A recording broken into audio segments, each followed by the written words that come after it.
x equals a times b to the x, where a is your coefficient and b is called the base, and then x would be your exponent. Okay, where a and b are constants. A is the starting amount when x is 0, which makes sense because if I put 0 in for x, b to the 0 is 1, right? So y is just equal to a. So that's the beginning amount, and then b to the x is what you'd multiply that when x is increasing. Okay, so b tells a story about the growth. If the growth is doubling, so if you get a problem and it says it doubles every year or something like that, you know it's doubling. Okay, then your b is going to be 2. Okay, if the growth is halving, it's getting half as much every year, your b would be 1/2. What's another way you could write 1/2 as an exponent?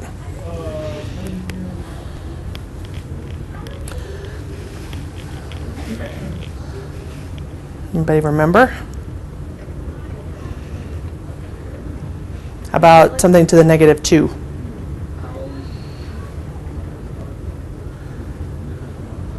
Or you make it negative, make your exponent negative, and it flips to 1/2, right?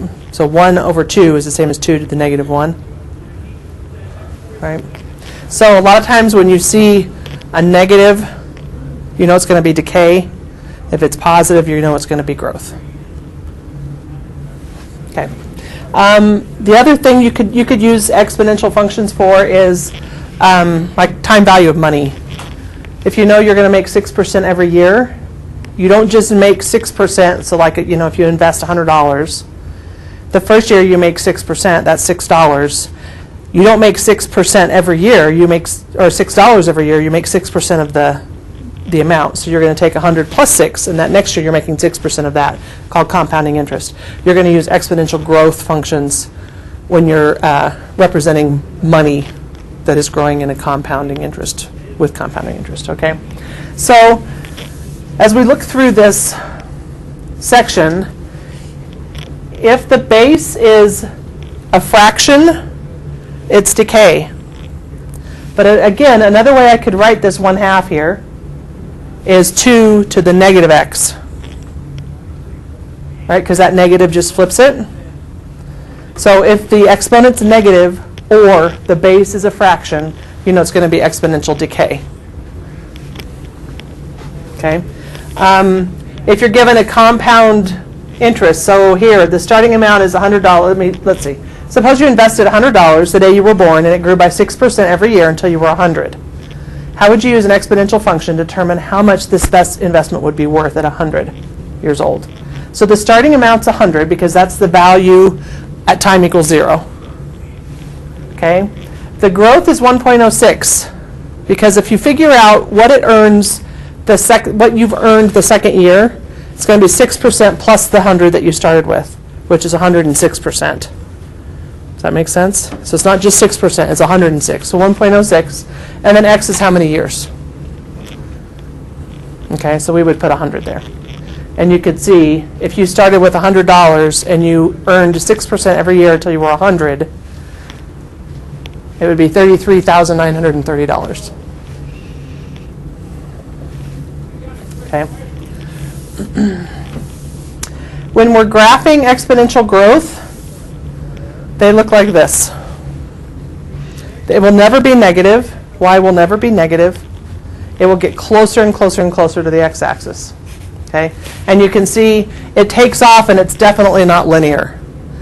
Once it gets going, it compounds and it just takes off to not a constant slope, but it starts getting a steeper and steeper slope as you go. Exponential decay looks like this. Again, you're not going to find it negative. It's going to start at some number, and it's going to start decaying and get closer and closer to 0, but never get there. Okay, so let me go through a couple of maybe of these examples. What do I want to do there? Suppose 40 rabbits are released on an island. The rabbits mate once every 4 months and produce up to 4 offspring, who also produce more offspring 4 months later. Estimate the number of rabbits on the island in 3 years if their population grows exponentially. Assume half the population is female. So it says, even though parts of this problem are unrealistic, it serves to illustrate how quickly exponential growth works. 40 is the initial amount, so A is 40. At the end of the first 4-month period, 20 female rabbits could have their litters, and up to 80 newborn rabbits could be born. So the population has grown from 40 to 120, which means it tripled. So B is 3. Okay. And the last thing to remember is that the time period is in 4 months. So 3 years must be 9 periods, because you have to convert the years to months. Okay. So it would be 40 is our base. It triples every 4 months, and there's 9 opportunities for that tripling to occur. 9 4-month periods. Okay. So after 9 4-month periods, there's going to be 787,000, a little over that, rabbits. Yeah. Okay. Next one is talking about the actual graph of e to the x. What is e? Does anybody remember? I mean, I know what it approximately is. It's a number that goes on forever, but can you remember anything from Algebra 2 on what e is as a base?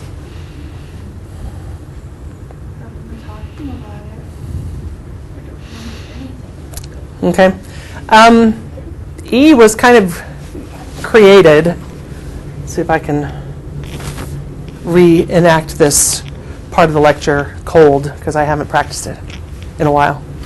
But with compounding interest, if I do some principal amount, I have 1 plus a rate raised to, kind of remember that function?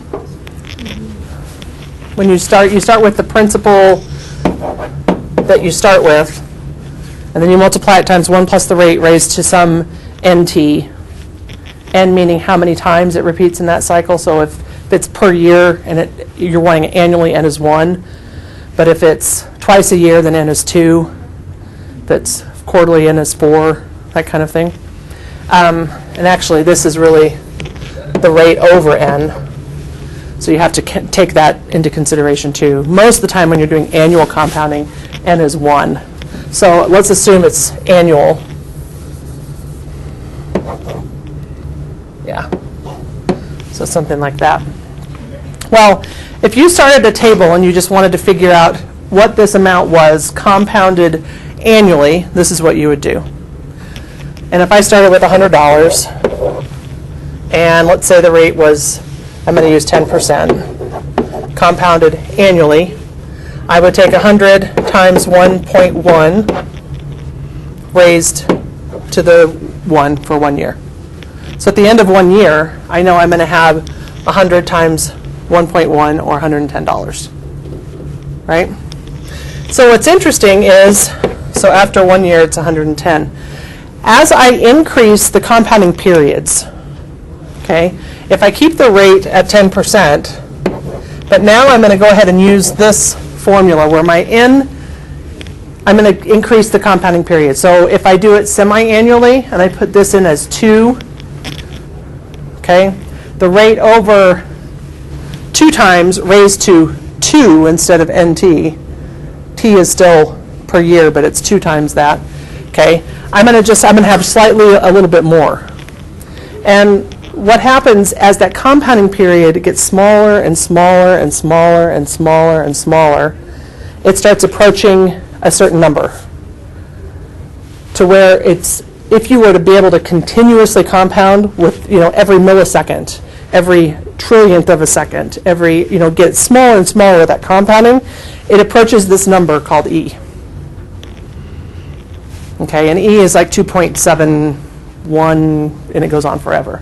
It's just a number mathematicians found doing this process, and it represents continuous. Anytime you see the word continuous, you know the base is always E. Okay, so if it, instead of with the rabbit example where they said every 4 months, that's a fixed rate. That's a fixed period. But if they said those suckers were populating continuously, not on a fixed period, they were just continuously populating, okay? E is what the base would be. E is your base. So anytime you're going to do a compounding interest problem with the word continuously in your description, you know you're going to use E as your base instead of some other number, 10 or whatever it is. That's E. That's how it's derived. Okay, so this is a graph of e to the x. If e is 0, it goes through, or if x is 0, sorry, it goes through e to the 0, which is 1. Right? So if I don't have any base in front, whether it's e to the x or 10 to the x or 100 to the x, your y-intercept is always going to be 1. Because any number raised to the 0 is 1. Okay? So when x is 2 or x is 1, it's going to be e, which on this graph is about 2.7. Okay, so that base kind of tells you how fast it takes off. Okay, I mean, if this base was 10, when x is 1, I'm looking at 10, so it's a much steeper slope of exponential growth. Okay, the higher the base, the steeper the slope, the bigger the base. Okay, so when we look at analyzing this graph, we're looking at its domain is negative infinity to infinity. It can be all x values. Its range, it can't be anything less than 0, and it can't include 0. It's going to get closer and closer to 0 and never hit there. So it's going to be open-ended on 0 and going to infinity for its range. It increases continuously. It's always increasing. Okay, never decreasing. It never has zeros because zeros are your x-intercepts, and it's never going through the x-axis. So there's never zeros on an exponential growth function. Intercepts for this particular graph, because a is 1, right? If we do a, b to the x, a is 1, b is e. On this particular graph, its intercepts are 0, 1. Now, if a is something other than 1, that's going to be where it intercepts the y-axis. No maximums, no minimums. Asymptote, it does have a horizontal asymptote at y equals 0. That's going to be the line that it never crosses. Okay, and no holes. So that's the information on an exponential growth function.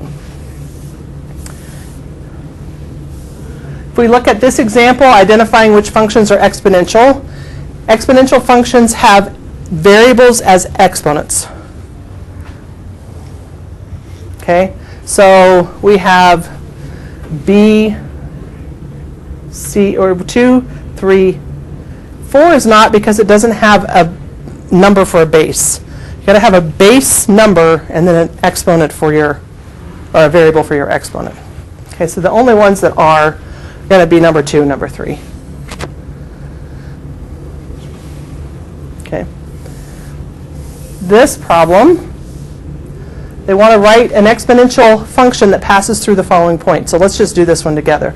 0, 3, and 1, 3 over e.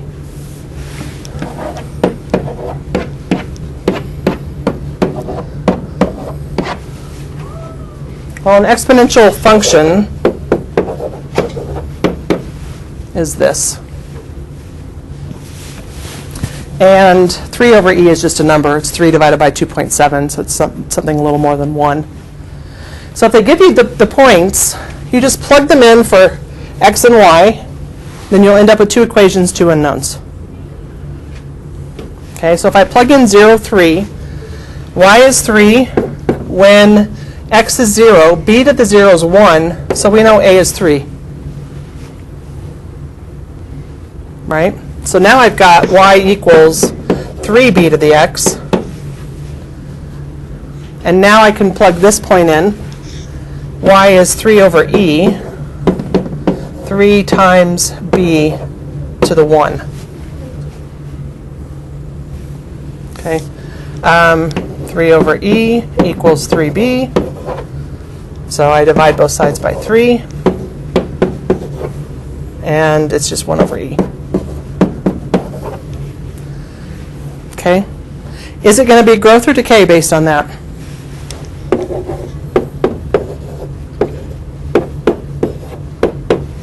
Yeah. I could write it better like this. Right? Because 1 over e is e to the negative 1. Okay, so either way, I can tell it's a fractional base or it's a negative exponent, so I know it's going to be a decay function, not a growth. you aren't going to see problems more difficult than this until you've relearned logarithms and natural logs, because you can't solve when you've got e in the problem.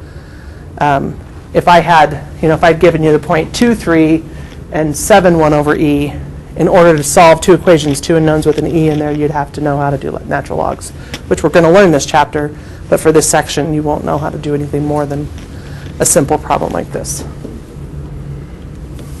Okay. So exponential growth decay reviewed in a fraction of the time we learned it last year. Hopefully it'll come back to you. I have open web work for Chapter 7. Next week is my week with ACT. So all week we're doing ACT.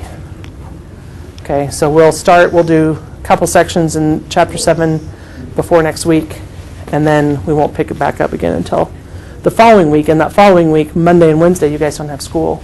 And I think there's something going on with band or something on Tuesday. Monday, well, we don't have, so we do have school Monday or Tuesday. You don't have school Monday or Wednesday. So we don't have school Monday, and then Tuesday is WTC for band. And then we don't have school Wednesday, and then everyone has school Thursday, and then we got at 1 on Friday. It's crazy. It's just Thursday and Friday, which Friday's when the cookout. Right. There's going to be a lot of people going for band. I know. So this chapter might take us a little while to get through. That's all right. I mean, if you can refresh your logarithms, it's going to help you on the ACT. There's going to be at least one log question on there. So remembering how to do these and even recognizing your exponential growth graphs, you're probably not going to have a problem like I just did on the ACT, but it's going to help you. And it's not that we're not going to be doing math next week. It's actually going to be math that will help you that you've probably forgotten, because what I have found as I've helped kids with the ACT and planning for it, advanced kids like you guys are actually at a disadvantage, in my opinion. Because the majority of the stuff that's on there is Algebra 1 and geometry. Which we did. Exactly. So now you're having to remember all of that stuff. Okay. So using this next week to really kind of focus on reviewing some of those skills will help you. You're going to see a couple questions from trig and logs and some advanced algebra, but the majority of the test is going to be Algebra 1 and geometry, which it's been a long time for you guys. So I think that's the one disadvantage to being smart. Can I go grab my computer, please? Yes.